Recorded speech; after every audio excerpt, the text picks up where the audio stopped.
Any fool can know. The point is to understand. Albert Einstein.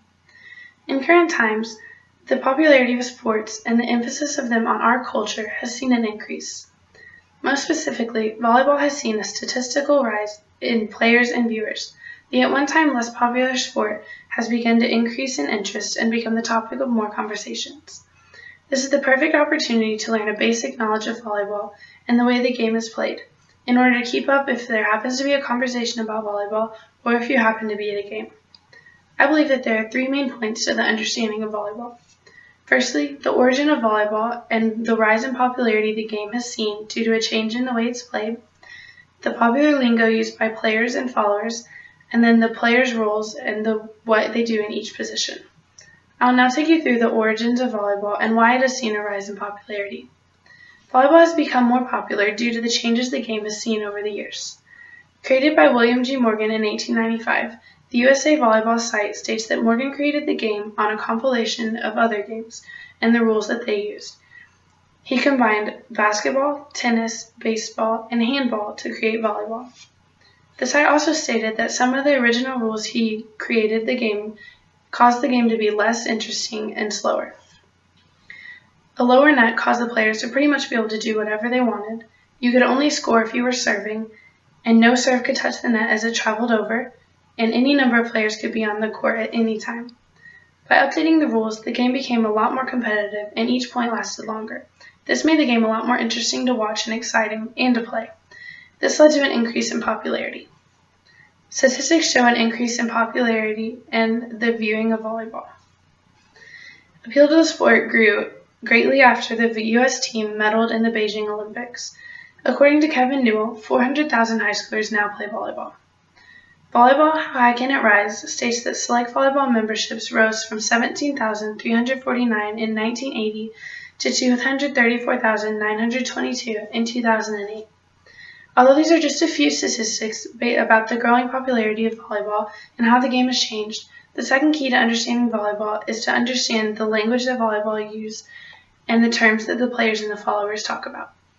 Volleyball fans and players have a whole different language that they use to discuss the game of volleyball, consisting of many common terms.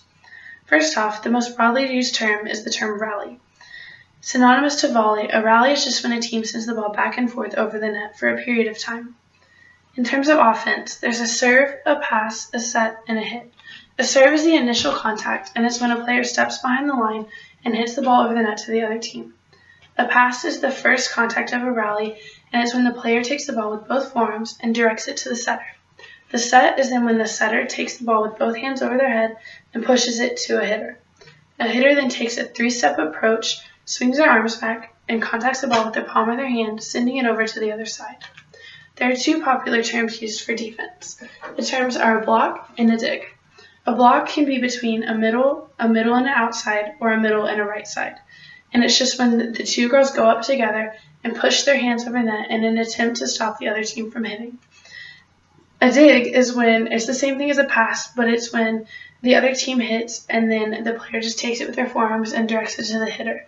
And it's termed differently than a pass because it's just off of a hard-driven ball, so they call it a dig instead.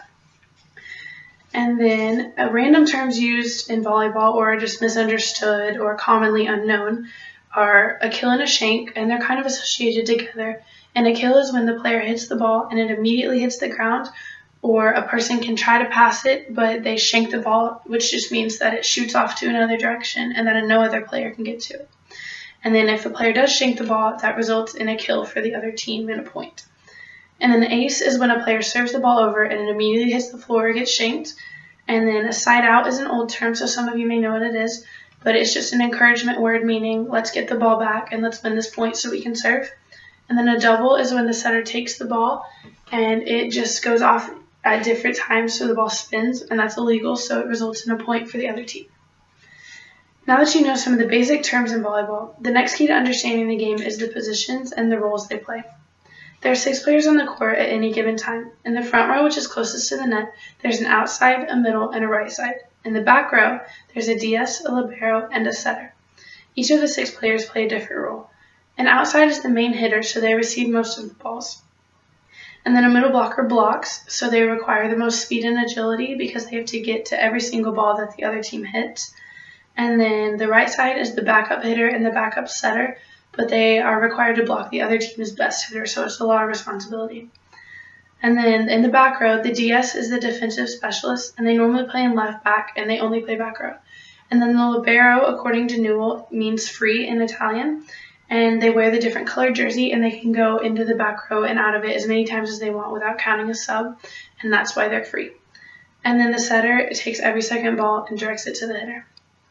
You've now received the basic information and the roles that each person plays on the team and their position.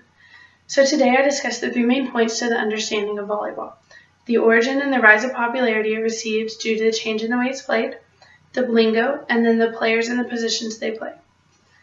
Hopefully you now have a better understanding of the game of volleyball and the rise and popularity it received. Now you can just have an educated discussion about it or watch a game and understand what's going on. As Einstein said, now you don't have to be a fool and just know, you can understand.